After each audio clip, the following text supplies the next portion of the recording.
Miyazaki आम Japan का बहुत प्रसिद्ध माना जाता है।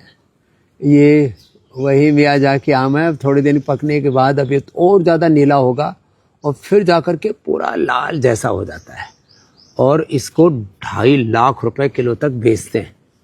अब इसको जीव जंतु और किसी भी प्रकार से नुकसान ना पहुँचे, इसलिए हमने ऐसे आजकल ये बाज़ार में ना ये आते हैं, इसमें हमने इसको लगा दिया है। ऐसे जब इसके अंदर रख देते हैं तो फिर इस पर जीव जंतु असर नहीं करते हैं, बंदर भी नहीं काटते और बहुत तरह के से प्राकृतिक इसको प्रोटेक्शन मिल जाता है। और आजकल मैं देखता हूँ जहाँ बहुत अच्छे अच्छे बगीचे हैं वहाँ पर भी लोगों ने ये लगा रखे हैं। अब देखो ये ऐसे पहले इस तरह से होता है, फिर धीरे धीरे धीरे धीरे इसका गहरा नीला और फिर रेडिश कलर का, इसका हल्का सा रेडिश कलर आता है, पहले बैंगनी रंग जैसा होता है। यहाँ पर आप देख रहे हैं ये फिर दूसरा ये चौसा आम है, लंगड़ा आम है, इतना ज़बरदस्त है। मैंने इससे अच्छा लंगड़ा आम मैंने नहीं देखा, श्रेष्ठतम है। और यहाँ तो करीब 250 प्रकार के, क्या 250 नहीं 2500 प्रकार के आमों की क्वालिटी संत कुटीर से लेकर के और हमने योगग्राम में लगाई हुई है। और देखो ये बहुत ही ज़बरदस्त सुगंधित है, गंधराज। इसकी इतनी फैंसी गंध आती है। एयरपोर्ट पे जाओ तो 2 दुकानें सबसे ज़्यादा मिलती हैं, एक इत्र की, परफ्यूम की, और दूसरी दारू की, और सब महंगी महंगी होती है। एक एक बोतल 5-5 हज़ार की, 50-50 हज़ार रुपए की, और बोलो ये तो 500 साल पुरानी है, 5 लाख की एक बोतल है, लोरे रामा। और 5-5 लाख लीटर के इत्र मिलते हैं। ये तो जो गंधराज है ना, मैंने भी पूरी दुनिया घूमी है, इतनी सुगंध, माने मोगरा आदि सब इसके सामने फीका है, अप्रतिम। और भगवान को भी अर्पित करते हैं, शिव आराधना आदि करते हैं, तो एकदम से जैसे भगवान मूर्त रूप से अभिव्यक्त होकर के मानो दर्शन देते हैं। ऐसी चीज़ें हैं प्रकृति में, हमने उनको विसार दिया। तो मैं कल कह रहा था आपसे चंदन लगाइए, अब कह रहा हूँ आज आपको 2.5 लाख रुपए किलो वाला ये मियाजाकी आम लगाइए, ये लंगड़ा, ये चौसा, ये आम्रपाली, ये दशहरी। और अब हमने तो यहाँ सारे केसर से लेकर के, हापुस से लेकर के, और वो गो वाला तो और अच्छा है। और फिर इन आमों को नुकसान ना पहुँचे तो ये आपको मैंने एक और तरीका भी बता दिया है। अभी आम धीरे धीरे पकने को हैं और सिंदूरी आम भी आपको मैं दिखाता हूँ, अपने यहाँ पर है। और देखो ये रुद्राक्ष का पेड़ है, इतना सुंदर है। इसमें आप देख रहे हैं, इसमें 1 मुखी से लेकर के और 9 मुखी, 12 मुखी, अभी इसमें हर वर्ष तो इस पर फल नहीं आता, इस बार बहुत ज़बरदस्त इस पर फल आने वाला है। पहले भी आ चुका है, अब और आने वाला है। तो ये आपको मैंने बताया, ये तो अगस्त का है, कितने सुंदर इसके ऊपर फूल लगते हैं। तो आप अपने घरों में, अपने खेतों में, खेतों की बाड़ के ऊपर आप रुद्राक्ष लगाइए, आम के पेड़ लगाइए। आम के तो पूरे के पूरे बगीचे लगा सकते हो, उनके नीचे दूसरी भी खेती हो जाती है। और मैंने कहा चंदन के पेड़ लगाइए आप, और बहुत सारे फर्नीचर वाले पेड़ हैं वो लगाइए, फलदार पेड़ हैं, आवाकाडो है, संतरा है, अलग अलग प्रकार के। अब ये देखो, ये देसी आम की लेकिन बहुत ही उन्नत नस्ल है ये आम। जो आम हम स्कूल में कभी ड्राइंग बनाया करते थे तो ऐसी चोंच वाले आम बनाया करते थे, ये उसमें भी होता है अपने साउथ इंडिया में जो हापुस होता है। और ये बहुत एकदम पक करके एकदम लाल सुर्ख तैयार हो जाता है। अब देखो एक आम ऊपर पका हुआ सा भी है, हाँ। तो और ये सिंदूरी है पूरा, ये तो हाँ, ये लाल जैसे यहाँ ऊपर की तरफ वो पका हुआ है, हाँ, जो है एकदम अभी शायद लगता है, लेकिन इतना नहीं पका है कि अभी गिरे, लेकिन एकदम लाल सुर्ख हो जाता है ऐसा। और ये एकदम सिंदूरी, ये तो मतलब इतना जबरदस्त है ये आम। इस पर भी देखो, ये इधर ये पका हुआ है, देखो, ए इधर आओ।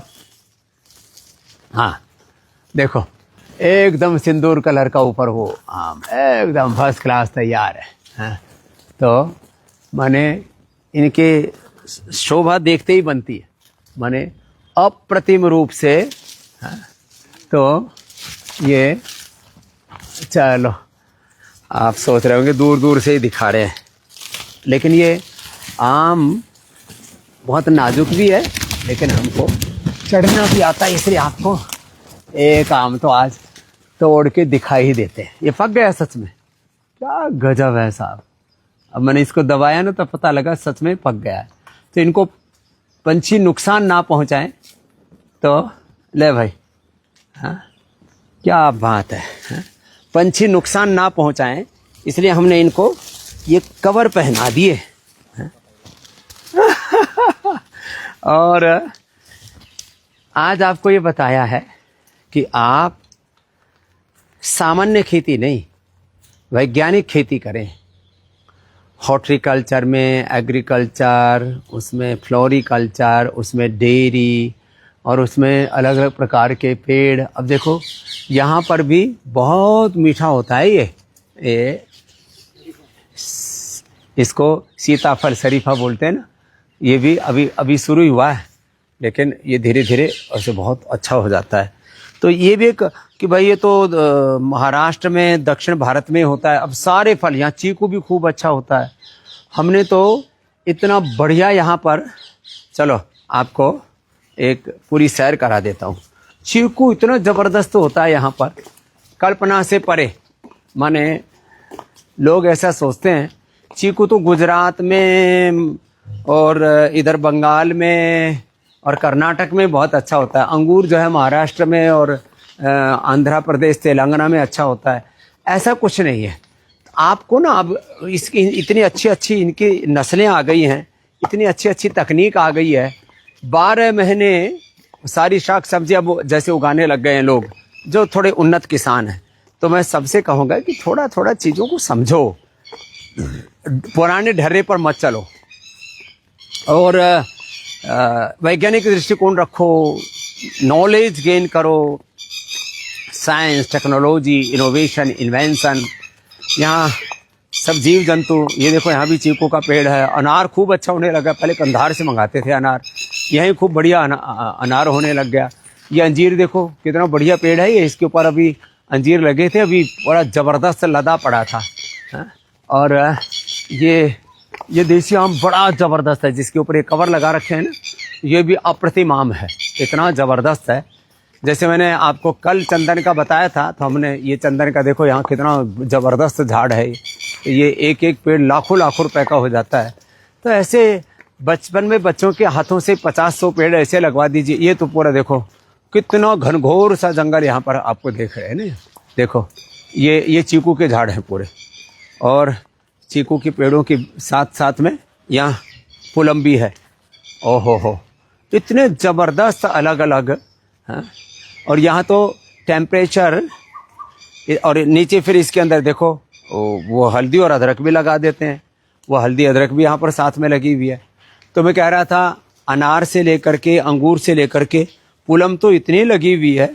अरे ये तो अच्छा हो गया मैं आज इधर आ गया, कितनी यहाँ पर लदी पड़ी हुई है। देखो अब तो आज इकट्ठी करनी पड़ेगी ये। हाँ, ये तो पूरा पता ही नहीं था कि ये पूरी पक गई। क्या गजब मीठी है ये। अच्छा हुआ मैं शूटिंग करते करते इधर आ गए, इतनी मीठी है, इतनी रसीली और पूरी काली काली लगी पड़ी है। इसमें कई तरह की नस्लें होती हैं।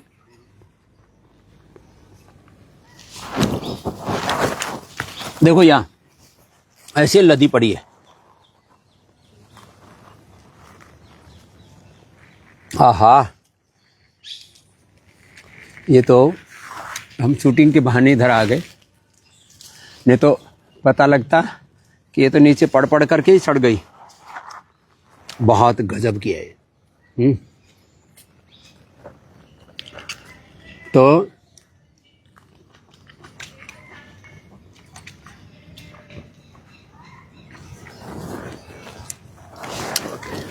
यहाँ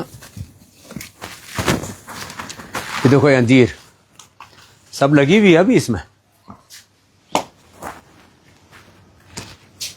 भी कई प्रकार की प्रजाति के अंजीर है। आम भी बहुत तरह के प्रजाति के, इधर सहतूत भी है, इधर ये नींबू है। तो इतना घनघोर जो है, ये अलग अलग प्रकार के पेड़ हैं इसके अंदर। ये शहतूत इतना मीठा होता है गजब का। ये चकोतरा है। अपने घरों में सहजना भी लगा के रखें वात रोगों के लिए। सहजना, ये देखो ये सहजना है और ये सबसे जल्दी हो जाता है। कितना बड़ा पेड़ हो गया, ऊंचा। हाँ, तो सहजना बहुत जबरदस्त है। और सहजना माने आंवला, एलोवेरा, गिलोय, निर्गुंडी, सहजना, ये तो अब लोग घर घर में लगाने लग गए। अब तो लीची पूरी हो गई इसकी। पिछली बार एक सीजन में बहुत ज़्यादा आती है, एक में थोड़ी कम आती है। पिछली बार कुछ ज़्यादा ही लगी हुई थी, इस बार थोड़ी कम आई थी। ये लीची का है। फिर देखो चीकू का झाड़ कितना ज़बरदस्त है और बहुत ही अति स्वादिष्ट, बहुत ही मीठे चीकू होते हैं यहाँ पर। ये देखो ये लगाई हुआ मिल गया। लो, अभी बहुत ही अच्छा चीकू यहाँ पर होता है। अरे ये तो कई लगे हुए, ये छोटे छोटे भी लगे हुए। देखो ये थोड़ा अभी विकसित ही हो रहे हैं कई। अभी तो आ ही रहा है। बड़े जबरदस्त लगे हुए इसमें तो। हाँ,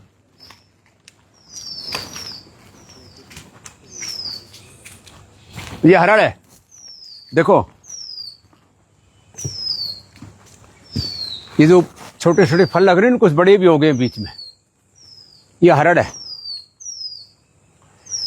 हरड़ कितनी जबरदस्त है यहाँ पर, पूरी छाया। कटहल, ये आम। एक हमारे शुक्ला जी हैं, सैकड़ों प्रकार की उन्होंने अलग अलग प्रजातियां विकसित कर रखी हैं आमों की। तो अभी नए आम भेज दिए उन्होंने एक ट्रक में भर के। बोले स्वामी जी अभी नए भेज देता हूँ। ये कटहल कच्चा भी खाओ। अब कटहल को काटने के लिए ना थोड़े मजबूत तो हाथ चाहिए, मजबूत सा हथियार चाहिए। और कटहल बोलते हैं, फणस बोलते हैं। ये हम जहाँ कनखल में थे वहाँ पर भी बहुत अच्छा था, यहाँ पर भी बहुत अच्छा है ये कटहल। ऐसे अपने घर में लगा के रखे ना सब। अब ये जब पक जाए तो इतना स्वादिष्ट लगता है खाने में। और वैसे साग बना करके खाओ तब भी बहुत ज़बरदस्त बनता है। कच्चा भी बहुत अच्छा बनता है, पक्का भी बहुत अच्छा बनता है। तो फिर हमने देखो यहाँ पर पेड़ पौधों को बिना छेड़े, देखो इधर आंवले का झाड़ भी नहीं छेड़ा हमने। इधर देखो ये कुटिया बना दी, किसकी? मिट्टी की कुटिया बना दी, मिट्टी की। और यहाँ पेड़ पौधे ऐसे हैं चारों तरफ, वन। बीच में पेड़ आया तो उसको छोड़ दिया। देखो ऐसे ऐसे प्रकृति की रक्षा करें। इधर भी कटहल से लेकर के और सारे पेड़ पौधे मैंने थोड़े इसलिए दिखाए। इधर पारिजात में लगा हुआ है, फिर अलग अलग प्रकार के पेड़ पौधे, और फिर यहाँ ये बांस का भी वन जैसा है। तो जहाँ पर भी आप रहे ना, वहाँ ऐसे वन उपवन का वातावरण बना के रखे। मेन बेड फॉरेस्ट जैसा लग रहा है। देखो आप पूरा ऐसे देखोगे ना तो ऐसा लगेगा कि जैसे, और ये कपूर का है। देखो ये ना, ये कपूर का पेड़ है। ऐसे इसको ऐसे रगड़ो ना, इसमें थोड़ा सा ऐसे रगड़ा। ओह, कर्पूर घोरम करुणावतारम संसार सारम भुजगेंद्रहारम सदा वसंतम हृदयारविंदे भवम भवानी सहितम नमामि। इतना जबरदस्त खुशबू आती है। तो देखो ये सब चीजें ना हम भूल गए, हम वापस आपको याद दिला रहे हैं। जहाँ पर भी आप रहते हैं प्रकृति के अंग संग रहिए और जो है संस्कृति का आनंद लीजिए। ये देखो आम कितना बड़ा बड़ा, एक आम 1-1 किलो का हो जाता है। देखो, अरे रामा रामा रामा रामा रामा, ये देखो कितना बड़ा 1-1 किलो का आम। यहाँ पर भी देखो, जबरदस्त। और देखो ये अमलतास मैंने एक दिन बताया था, इसके फूल ही कितने सुंदर है। अमलतास के फूल, अमलतास की फलियां, इनको उबाल करके पीते हैं ना, और तो उससे इतना ज़्यादा आपको पेट में सुख मिलता है। और ये अंगूर की लता चढ़ा दी हमने, ये पहाड़ी घर बना रखा था, इसके साइड में तो हमने वो लगा रखे हैं। ये भी बड़ा महंगे वाला आम है जो आप सामने देख रहे हो। हाँ, और यहाँ पर अंगूर हर साल लगते, इतने मीठे होते हैं। अभी और थोड़ा इसको व्यवस्थित करना पड़ेगा, अभी तो देखना पड़ेगा कहाँ लग रहा है। इसमें गुच्छे आते रहते हैं, अंगूर की लता है। तो बेल तो हमारे यहाँ पर थोक में लगा रखे हमने, क्योंकि रोज़ भगवान शिव का आराधन बेल के साथ ही करते हैं। तो सब प्रकार के पेड़ पौधे वनस्पतियाँ ऐसे ही लगा करके रखिए। और पीपल का पेड़, बड़ का पेड़, अब जैसे आपको 2 दिन पहले हमने दिखाया था फेज 1 में भी, वहाँ पर यहाँ देखो इधर यज्ञशाला है। अब यहाँ बैठ के हवन करते हैं, योग करते हैं, यज्ञ करते हैं। इधर देखो ये बड़ है, ऐसा लग रहा है पता नहीं कितने वर्षों से समाधि लगा के बैठे हैं। ये पीपल है। ऐसे पीपल की छाँव में बैठने मात्र से ही मन को शांति मिलती है, तो ये देवता है। तो ऐसे अपने इन देवताओं के साथ, प्रकृति और संस्कृति के साथ जीवन को जिएंगे तो जीवन में स्वास्थ्य मिलेगा, सुख मिलेगा, शांति मिलेगी, समृद्धि मिलेगी, जीवन का निर्माण, जीवन का निर्वाण, जीवन में सब रोगों का समाधान, सब दुखों का समाधान, और जीवन में सहज समाधि की अभिव्यक्ति होगी। ओम शांति शांति शांति। ओम।